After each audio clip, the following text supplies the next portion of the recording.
Before I get started, I want you to know something about me. I'm an optimist.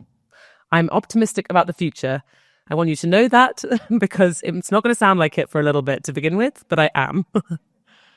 The world the world that we're all living in is facing multiple complex global challenges. There's learning poverty, there's food insecurity, there's a climate crisis, and there's conflicts all over the world. And that's just the beginning of the list. But there are many, many people around the world who believe that the innovation and ingenuity and creativity of people is going to get us through these challenges. And lots of talented people, and I suspect lots of talented people in this room, are trying to do just that. The thing that we've seen is that, unfortunately, many of these people working on these problems have a guilty secret. They know that the work they're doing isn't going to make meaningful, lasting change and really, really make a difference on these global problems. So why is that? Why is it that these people, these talented people, are not going to have the impact they want to have? And my contention today is that it's because we're missing this vital component, which is human behavior. I work for an organization that's called Brink, and it wouldn't be appropriate for me to say that this was my idea alone. Brink is an innovation practice, and with our founders, Lee and Abby, we've come up with this approach which combines innovation with behavioral science. And we think that's the key to unlocking that lasting impact. So like I said, we call that behavioral innovation. And that's what I want to tell you a little bit more about today. So how many of you here have heard the expression, move fast and break things? Yeah, okay. So it was the mantra of Facebook's Mark Zuckerberg, and it was incredibly popular sort of 2010s onwards. And actually, this kind of poster was popping up all over organizations in Silicon Valley, move fast and break things.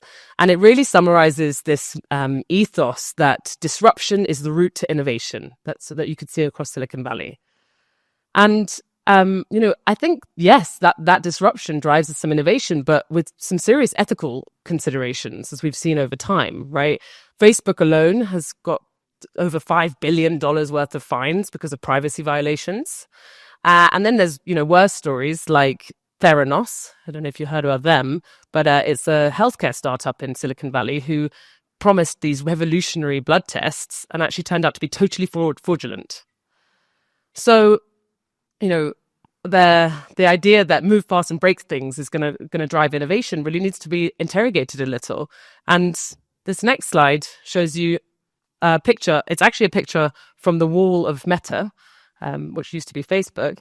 And you can see this perfectly placed Post-it note that shows us that this ability to break things actually has to come from a place of safety. People have to feel safe in order to move fast and break things. The next kind of innovation approach that's been very popular over the last 10 years is something called the Innovation Lab. And in 2021, there were over 90 corporate innovation labs at companies like AT&T, Xerox, SAP, the kinds of companies that you don't really know what they do. And the idea here with the Innovation Lab is it's a whole new team, a whole new possibly place where people have one job, which is to come up with new and novel ideas, to think outside the box. And it's not just in the corporate sector that we see these. There's this brilliant graph that shows you just this amazing uptick in public innovation labs in the last 10 years.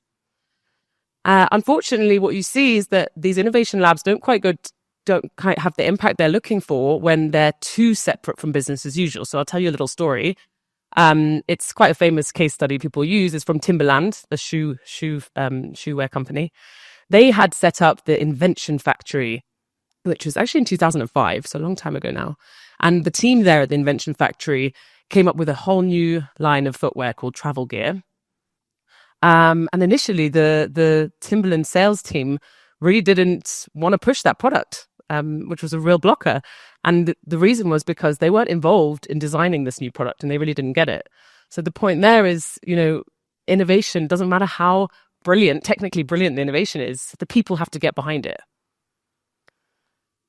Finally, I want us to think about a social entrepreneur.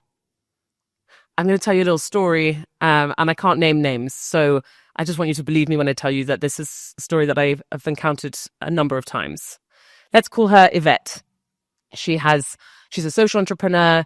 She's got some brilliant healthcare solution that involves technology, AI, I don't know. And she's looking for funding. And when she goes and speaks to these funders, these grant makers, they ask her for a 2-year plan. They say they want a 2-year plan that sets out exactly what she's going to do, exactly what her outcomes are going to be, exactly what the milestones will be. Now, how many of you in this room have ever had a 2-year plan that went exactly to plan? Right. No one does. That's why there were literally hundreds of examples that I could have used from Google Images for this slide. Expectations versus reality. Plans do not go to plan. And what happens with the social entrepreneur in this case is when something doesn't go to plan, when she makes a mistake or things don't quite happen as she expected, she's penalized instead of supported. And over time, Yvette learns not to share her mistakes and not to share her learning. So, what do all these stories have in common? They are examples of innovation efforts where we're missing the most critical component, which is human behavior. In Silicon Valley, in the innovation lab, in the case of the entrepreneur with the grant makers, they're not thinking about the humans and what these experiences will do to the way that they behave. And actually, what we're seeing is that people have these experiences and it can stop innovation in its tracks. So, my question is, how might we do differently? I'm going to tell you a few principles. The first one is that there are humans at every part of the system. So innovation methods like human-centered design tell you to really focus on the user and their needs, which is incredibly important, vital, but I think it's incomplete. There are humans at every part of the system who have needs as well. So there's the users with the needs, there's the innovator with the needs, and yes, even the government and the funders are humans too. So a nice example to dig into this about the humans in the system is that of Ampersand. It's an electric motorbike company here in Rwanda. Brink was working with them in 2016. And yes, of course, we talked about the customer and how they would respond to these new electric motorbikes. But we also needed to look at the driver, how would they respond? But also the guys who work at the petrol station, the mechanics. They're all impacted by this new innovation and actually have to adopt it and adapt to it. And even further, our government policymakers and people in NGOs who are thinking about things like climate change and air quality, who are massively impacted by the arrival of this new viable solution, and actually can massively impact the success of the project too. So right here in Rwanda, we've seen the government introduce a new policy just a few weeks ago. They're saying that by January 2025, there'll be only electric motorbikes can register for public transportation. Just imagine the impact that's going to have on a company like Ampersand. So that's a lot of people who are involved and impacted and impacting the innovation process. So what do we know about people?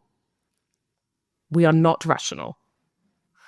We're, in fact, messy and unpredictable, and we don't respond consistently to things. Think about it. You know this. You know this about yourself. You know this about your loved ones. We're not rational. We are not robots. And there's a lot of research that kind of shows a little bit about that, about the way that people respond to things. And there's things like cognitive biases, where we're actually more likely to make decisions based on instinct than we are on statistics and numbers. And even the way that information is presented can inform the decision that you end up making. But so if we know this, all of us kind of instinctively know, of course, we're not really rational. How come is it then that work in climate, health, and education are organized in these neat, linear, rational ways, as if that's the way things work? You know, remember the story of Yvette and the grant maker and the 2-year plans? Why do the grant makers do that? It comes from this quite human desire for things to have certainty. And I would argue that when we're talking about these big global challenges, we need to really let go of that illusion of certainty. Instead, we need to adopt an innovation mindset. So that's the kind of resilience, strength to really tackle this hard work and to be comfortable and open to things not going to plan. Okay, now for some good news. The good news is that innovation mindset can be learnt. So, like I said, innovation mindset's about being curious, about being a good listener. So, a lot of the stuff that Derek was just talking about really resonates, that being a great listener and really understanding what's going on with others, looking at the world around you, using what you see to inform what you're doing. Also having the courage to try something totally new, as well as having the courage to stop when it's not working. So a couple of years ago, I was working with a team in Matola in Mozambique. So these city officials, Omar and Ana Maria, and they initially were pretty disgruntled. They were saying that the people in their city were not paying taxes, tax avoiding. And as we worked together, we did some user research, we spoke to people, we also mapped out the processes, and we began to realize that actually the problem was the system was incredibly complicated. And people really didn't know that they had to pay or how to pay. But what was the most powerful about this story for me was the shift that I saw happen for Omar and Ana Maria. They just opened their doors and started listening to the constituents in a way that they just hadn't before. And, ultimately that enabled them to start testing different ideas for how they could simplify the tax collection. But also, I really want to just underline the fact that intervention mindset, that shift that I saw in them is something that endures well beyond that one project. That's something that they continue to do and have in their practice.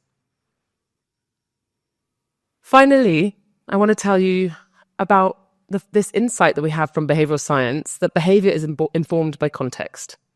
It's a really important one. There's a lot of research that shows that the way that the context we're in influences the behavior and what we do. Think about it. You don't behave the same when you're at the office as you do at church or when you're at home, do you? So we can use that kind of insight in our work. And I can tell you a little story about a man called Wuni Sabo, who was part of a study looking at how messaging could inform school attendance. He's part of a community in rural Ghana where girls' attendance at school was not really prioritized. And what was interesting in this study was that we saw the messages that really focused on his context were the ones that unlocked change for him. So the things that told him, like when the school was open, when there was parents' evening, what the other parents were doing, as well as signposting to support he could have that was kind of financial constraints. Now, that kind of insight about behavior typically focuses on someone like Winnie, who wanting to get the girls to school. But I really also want to underline the fact that you can use that insight about behavior being informed by context for all of those humans in the system. Every single person in the system is being informed by the context that they work in, be they government, be they funders, be they innovators. That insight about context applies to everybody in the system. And I think that's really important. Nobody is immune to that. We recently been working here with the government in Rwanda on this brilliant program around sexual and reproductive health. And the idea is to stimulate innovation in that field where often people struggle to raise capital or have revenue generating models. And the innovators we're working with are incredible. Just the resilience, the ingenuity, the grit that I see in them is outstanding. When you think about them and the context that they're in, they are often, just starting something new. They maybe have a full-time job as a doctor or a nurse. They're driving this innovation, these ideas through despite all these challenges. So what we try to do with working with them is also really try and think about them and the context they're in. How can we set them up to be as motivated as possible, to be as creative as possible? So how could they have opportunities to learn from each other, connecting people from across the continent of Africa, and really giving them tailored support as well? So I've shared with you these kind of four ways that behavioral innovation, that we think about behavioral innovation. And I want to leave you with one last thought. I told you about these innovators here in Rwanda and across the continent working on sexual and reproductive health. For me, it's working with people like that really makes me optimistic about the future. And it makes me really feel that innovation can drive progress, but innovation has to start with the humans.